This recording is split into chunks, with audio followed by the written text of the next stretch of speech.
بسم اللہ الرحمن الرحیم۔ السلام علیکم ورحمۃ اللہ وبرکاتہ۔ جیسا کہ ہم نبی کریم صلی اللہ علیہ وسلم کی سیرت نبی کے بارے میں بات کرتے ہیں تو اسی موضوع کو ہم آگے بڑھائیں گے۔ ہم پچھلے حضرت ابراہیم علیہ السلام کا ذکر کر رہے تھے، ان کی بیگمات کے بارے میں۔ حضرت ابراہیم کی بیوی ہاجرہ رضی اللہ تعالیٰ عنہا کے بارے میں مشہور ہے کہ وہ لونڈی تھیں، لیکن علامہ منصور پوری نے مفصل تحقیق کر کے یہ ثابت کیا ہے کہ وہ لونڈی نہیں تھیں، بلکہ جو بادشاہ تھے بادشاہ کی بیٹی تھیں۔ فرعون نے جب حضرت ابراہیم کی بیوی حضرت سائرہ رضی اللہ تعالیٰ عنہا کی کیفیت سنی تو ان کے بارے میں بدنیت ہو گیا تھا اور اپنے دربار میں ان کو بلایا تھا برے ارادے سے، لیکن اللہ نے حضرت سائرہ کی دعا کے نتیجے میں غیبی طور پر فرعون کی گرفت کی اور وہ اپنے ہی ہاتھوں اور پاؤں سے اپنے آپ کو مارنے لگا۔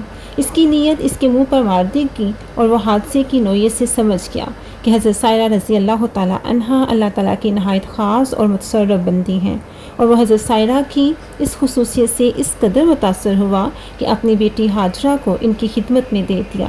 پھر حضرت سائرہ رضی اللہ تعالیٰ عنہا نے حضرت ہاجرہ رضی اللہ تعالیٰ عنہا کو حضرت ابراہیم علیہ السلام کی زوجیت میں دے دیا۔ اس طرح سے حضرت ابراہیم علیہ السلام کی وہ دوسری بیوی تھیں۔ حضرت ابراہیم علیہ السلام حضرت اسماعیل علیہ السلام کی بیوی کو نصیحت کر کے کہ حضرت اسماعیل اپنے دروازے کی چوکھٹ برقرار رکھیں اور فلسطین واپس ہو گئے۔ اس کے بعد پھر تشریف لائے تو اسماعیل علیہ السلام زمزم کے قریب درخت کے نیچے تیر گھڑ رہے تھے۔ دیکھتے ہی لپک پڑے اور وہی کیا جو اسی موقع پر ایک باپ اپنے بیٹے کے ساتھ اور بیٹا باپ کے ساتھ کرتا ہے۔ یہ ملاقات اتنے طویل عرصے کے بعد ہوئی تھی کہ ایک نرم دل اور شفیق باپ اپنے بیٹے سے، ایک اطاعت شار بیٹا اپنے باپ سے وہ مشکل ہی اتنی لمبی جدائی برداشت کر سکتا ہے۔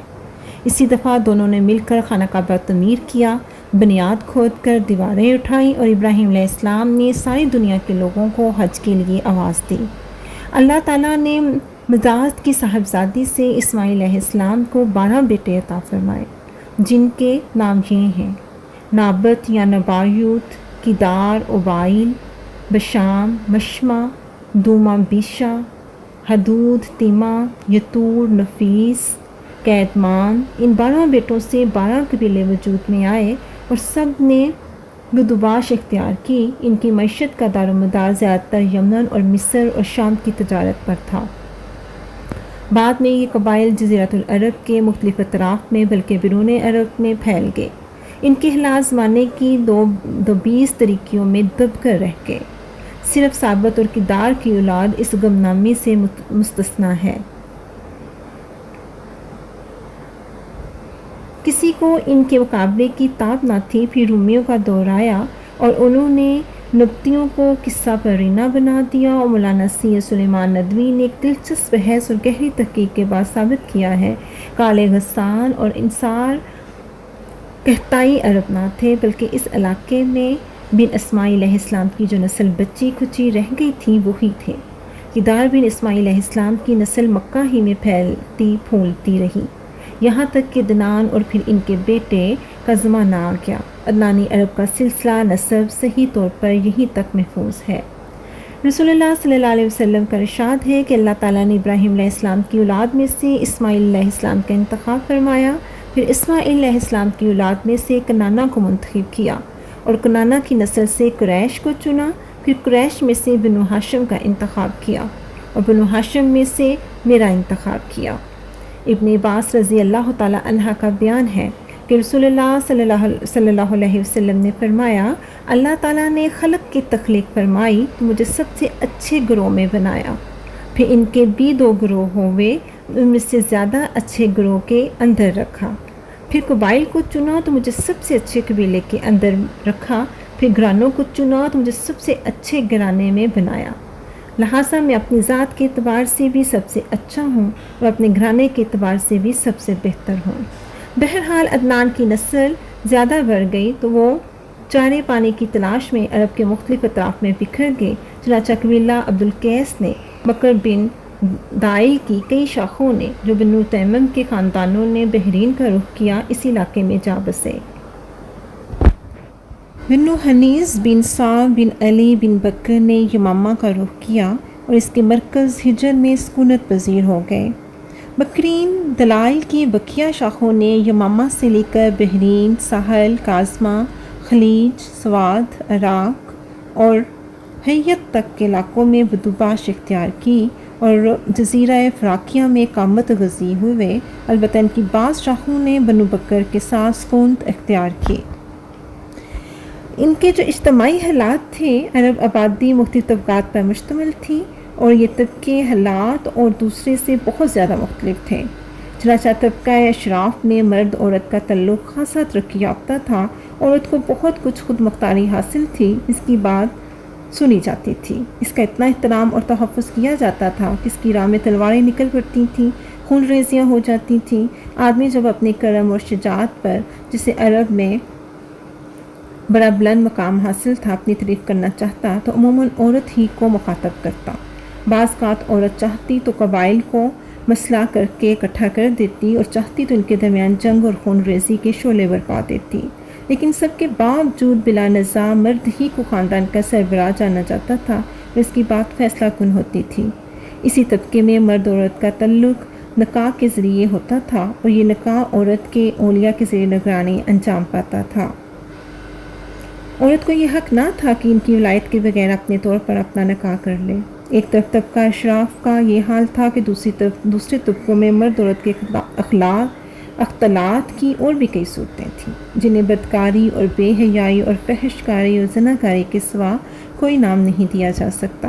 حضرت عائشہ رضی اللہ تعالیٰ عنہ کا بیان ہے کہ جاہلیت میں نکاح کی 4 صورتیں تھیں۔ ایک تو وہی صورت تھی جو آج بھی لوگوں میں رائج ہے کہ ایک آدمی دوسرے آدمی کی اس کی زیر ولایت لڑکی کے لیے نکاح کا پیغام دیتا، پھر منظوری کے بعد مہر دے کے اس سے نکاح کر لیتا۔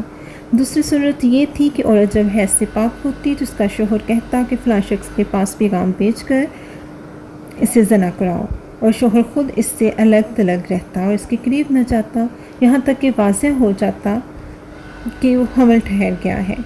جب حمل واضح ہو جاتا تو اس کے بعد اگر شوہر چاہتا تو عورت کے پاس جاتا۔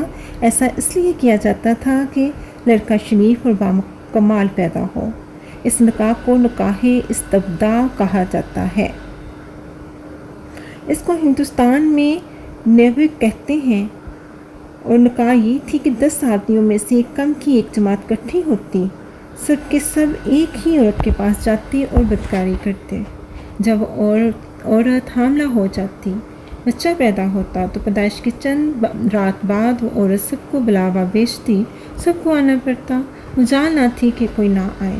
اس کے بعد عورت کہتی کہ آپ لوگوں کو یہ جو معاملہ تھا وہ آپ لوگ جانتے ہیں، اب میرے بطن سے یہ بچہ ہے، اسے فلاں اور یہ تمہارا بیٹا ہے۔